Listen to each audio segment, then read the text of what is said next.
Predsednik vlade Miro Cerar bo jutri odprl jubilejni 50. most. Na Kalobju se lahko pohvalijo s prenovljenim vaškim jedrom. Za obnovo vojniške mrliške vežice 150 000 evrov. Jeseničani v polfinalu izločili Celjane, nato pa osvojili pokalno lovoriko. Spoštovane gledalke, cenjeni gledalci, lepo pozdravljeni, spremljate dogodke dneva na televiziji Celje. Predsednik slovenske vlade, dr. Miro Cerar, bo jutri skupaj s podpredsednico hrvaške vlade, dr. Martino Dalić, odprl 50. jubilejni most. Neposredni prenos otvoritve si boste lahko ob 10. ogledali tudi na naši televiziji. Sejem so ob jubileju razdelili na 5 vsebinskih področij. Na njem se bo predstavljalo preko 1400 razstavljavcev iz 30 držav. Sejem bo odprt do nedelje. Zelo široka je ta ponudba, vse za oprema za dom in za gradnjo, predstavlja približno polovico sejma. Potem večja kot lansko leto je ponudba kampinga karavanega, to področje je na primerjavi z lanskim letom najbolj zraslo. Povečala se nam je tudi ponudba pohištva, kar smo v zadnjih letih ugotavljali, da obiskovalci precej pogrešajo in smo zato tudi na tem področju naredili korak naprej. Večje so aktivnosti tudi za podjetnike, tako za sodelovanje z tujino. Seveda tukaj moram poudariti in se zahvaliti Republiki Hrvaški, da je sprejela lansko leto povabilo, da postane na našem jubilejnem sejmu država partnerica. To pomeni, da se bodo predstavili v posebni dvorani, res zelo na široko, ampak o tem bodo več potem povedali naši gostje. Tradicionalni partner seveda ostaja Obrtna zbornica Slovenije. Bistveno večje so letos tudi aktivnosti Ministrstva za gospodarski razvoj in tehnologijo, sploh na področju teh aktualnih dogodkov za podjetnike, za obrtnike, za sodelovanje s tujino. Letos pripravljamo tudi nagradno igro, 50 nagrad za 50 let mosta, v kateri imajo možnost sodelovati vsi obiskovalci sejma. Sejem bo odprt tako kot vsa leta od 9. do 19. ure, zadnji dan do 18. ure. V šentjurski občini so v zadnjih letih uspeli preurediti veliko večino vaških jeder. Nazadnje so zaključili s prenovo središča Kalobja, ki leži na 600 metrih nadmorske višine in je sedež krajevne skupnosti z nekaj manj kot 700 prebivalci.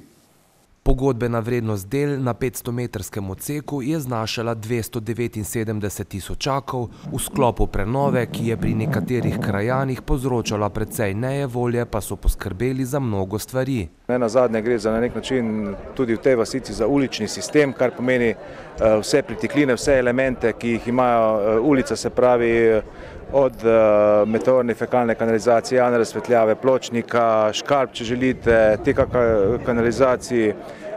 Med drugim pa smo spravili pod zemljo tudi nizko napetostni vod. Ob tradicionalnem rezanju traku so kuliso novi pridobitvi predstavljali številni mopedisti iz Tomos kluba Jezerce. Ta vasica je postala popolnoma drugačna, ima urejeno vaško jedro, se pravi, da to je še ena izmed krajevnih skupnosti v naši občini, ki ima urejeno vaško jedro in mislim, da lahko rečem, da so več ali manj vse krajevne skupnosti z njihovi vaška jedra namreč urejena.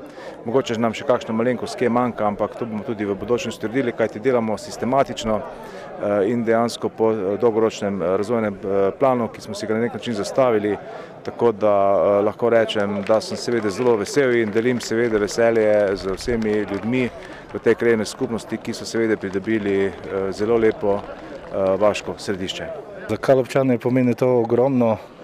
Dobili smo 2 investiciji, to je cesta in vaško jedro. Pomeni ogromno, imamo veliko zazidljivih parcel. Če bo to se ratali tudi vse je razne čistilne še ni, tako da imamo vse pripeljano do čistilne, rabimo še samo čistilno, tu si malo zakomplicirali, ker imamo pač lastnika malo hudega, tako pa upam, da bomo tudi to rešili dobro vseh nas. Kako pa je z ostalo infrastrukturo na Kalobju? Uredili smo lansko leto cesto 500 metrov, to je v Vodicah in pa Trno. Tu je bilo nekje še eno odsek, ker je vmes bil makadam. Z obeh strani je bil asfalt, vmes je bil pa makadam, da smo povezali, da je cela pot asfaltirana. Tako da asfaltiranja nimamo veliko več, imamo pa veliko popravljanja. Če se pelaš z Jakoba, pa iz zone strani, da imamo lokalno cesto v obupnem stanju. Nič kaj bolje ni niti stavbo, kjer je sedež krajevne skupnosti. Ko pogledam, to mi je kar narodno, ker vidimo, da propada. En del, ta desni del je zdaj prodan, je kupil en Šentrupert, en lastnik. Ta levi del je še pa občinski in praktično propada. Mi smo dali na občino tudi dopis, da bi pač to dali pisati na krajevno skupnost, ali pa nekaj takega, da bi krajevno skupnost to uredila in dali pač najemenem domačim krajanu ali pa ne družini domače, da bi to nekaj zaživelo, ker škoda, da je skozi prazno. Dodajmo, da na Kalobju razpolagajo z letnim proračunom v višini 40 000 evrov.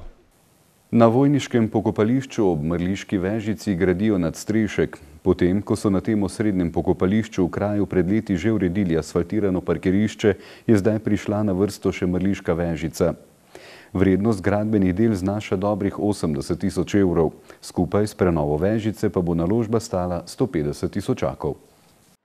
Gradbena dela se zdaj počasi prevešajo v zadnjo fazo. Zaključena naj bi bila do 20. septembra. Dela so se pričela približno že pred mesecem dni. Namen je bil ta, da se takrat, kadar se pač žalna slovesnost pričenja in začnemo te jesenske dni, da imajo tudi ljudje, ki obiskujejo pokopališče, nekako zagotovljen prostor ne pod dežjem, ampak dejansko pod streho. Poleg nadstreška želi obnoviti tudi obstoječo stavbo Vežice. Potrebna je nova fasada, zamenjava tlakov in stavbnega pohištva, pleskanje notranjosti in ureditev razsvetljave. Ta dela naj bi stala še okoli 50 000 evrov.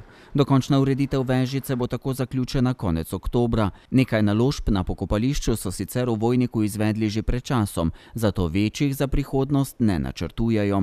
Smo pa uspeli narediti nove sanitarije, nove prostore za v bistvu sorodnike pokojnikov, ki lahko potem se poslužujejo teh prostorov, in pa načrtujemo še tudi raztros pepela, prostor za raztros pepela, ki bo pa verjetno v drugem letu.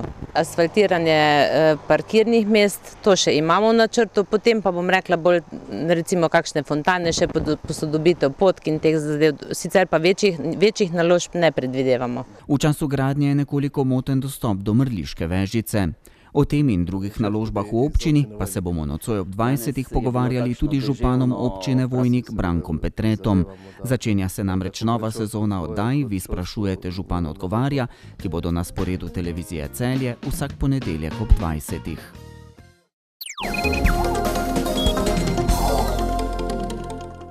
Hokejisti Jesenic so novi pokalni prvaki Slovenije. Sinoči so v finalnem srečanju zaključnega pokalnega turnirja v Celju s 3-0 premagali ljubljansko Olimpijo. Gorenjci so se v finale prebili po polfinalni zmagi proti gostiteljem turnirja, ki so jih v petek premagali s 6-3. Izjemno motivirani Celjani so pred začetkom redne sezone na svojem ledu seveda želeli presenetiti železarje. Ob nekaj običajnih iskricah so gledalci v prvi tretjini na vsaki strani videli po en zadetek. V drugi tretjini so po prekršku nad domačim vratarjem, ki je pri tem prejel udarec v glavo, gostitelji izkoristili številčno premoč. V razmiku dobre minute so dvakrat zadeli jeseniško mrežo in povedli s 3-1.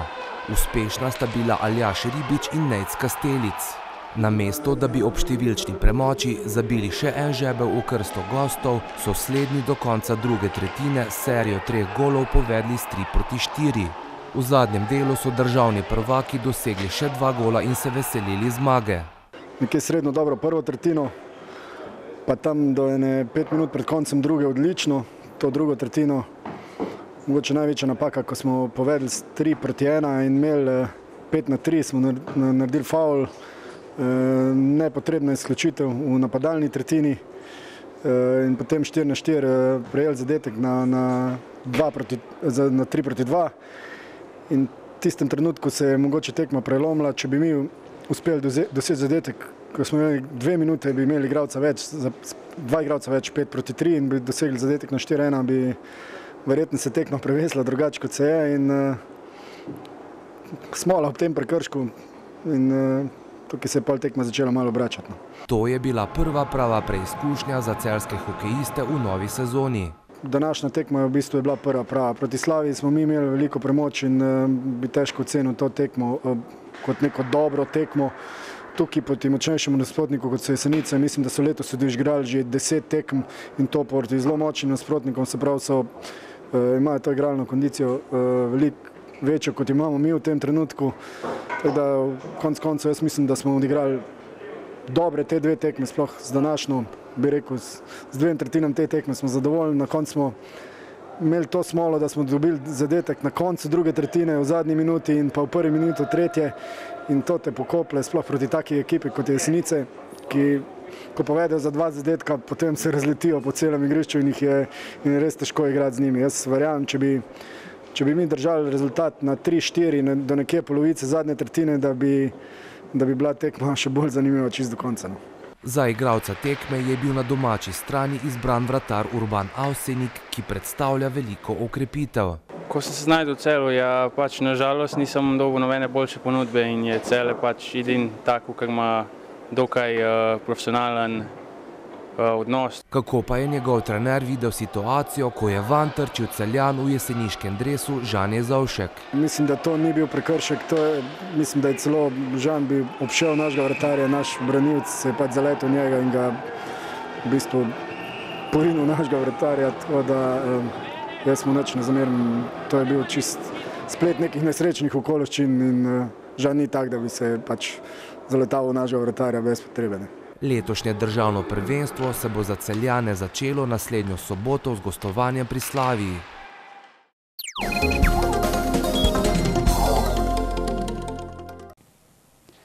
Jutri bo večinoma oblačno s padavinami, ki jih bo več v zahodni polovici države. Zvečer bodo padavine postopno slabele.